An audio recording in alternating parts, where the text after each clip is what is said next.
So let's have a model for a simple artificial neuron.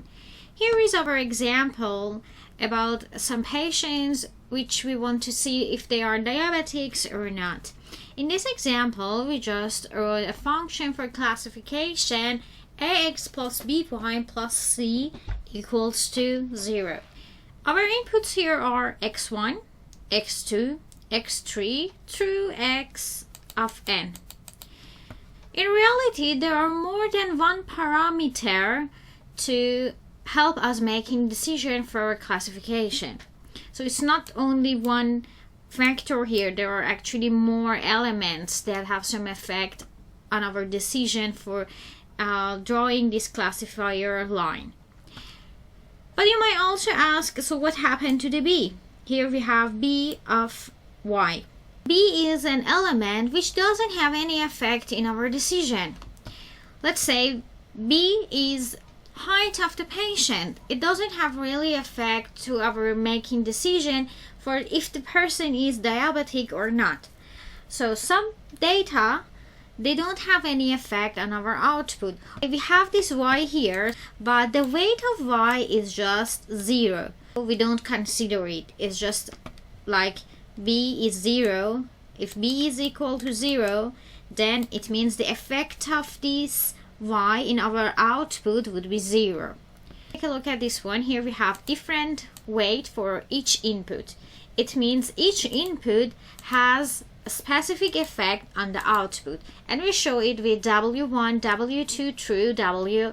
If we send all of them to a sigma and sum of all of them would give us an output function.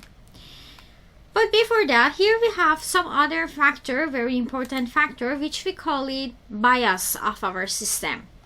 We can show it with B or any other letter. It's usually actually in most of the textbook, it's just with B. B is a stand for bias of our system. But why do we call it bias? Here we have AX, B, Y plus C. What is the effect of C in our system? If I set C to the 0, then I will have a line of ax plus by equals to 0. Ax plus by equals to 0 is just going from this line. It should be somewhere around here. Suppose this is a straight line. Here is would be our line. It means we're so strict. The doctor is so strict, and this patient who was healthy before that, we are now considering as a diabetic as well.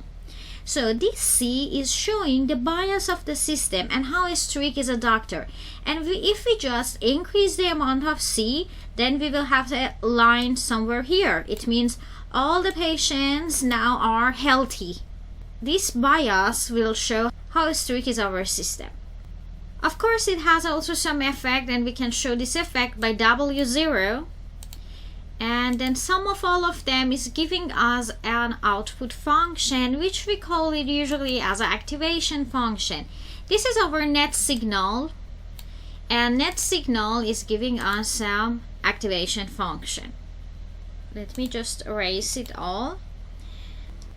Here I can say Z would be equal to f of net.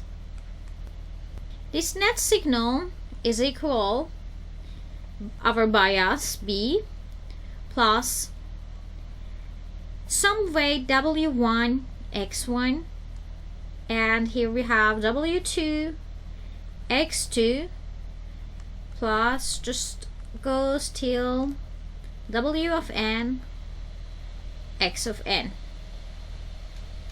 Or in other hand, we can say that the net signal is just equal to B plus the sigma of Wi X of I. Here is a model of very simple artificial neuron, which we know it as Matlab neuron. Matlab was the first model of artificial neuron, and it's a very simple neuron to show our outputs. Let's take a look at this actual neuron. In this neuron, we can see also we have some inputs. Here are our x's, the inputs. each of them has a specific effect on the output. We show this effect how important, because some data are more important than other data. So how we show this importance? We show it with W. Here we have different inputs. Each of them has a specific weight, and then here we do some process, and finally after this process we send a net signal to the output, and here are our z function and our outputs.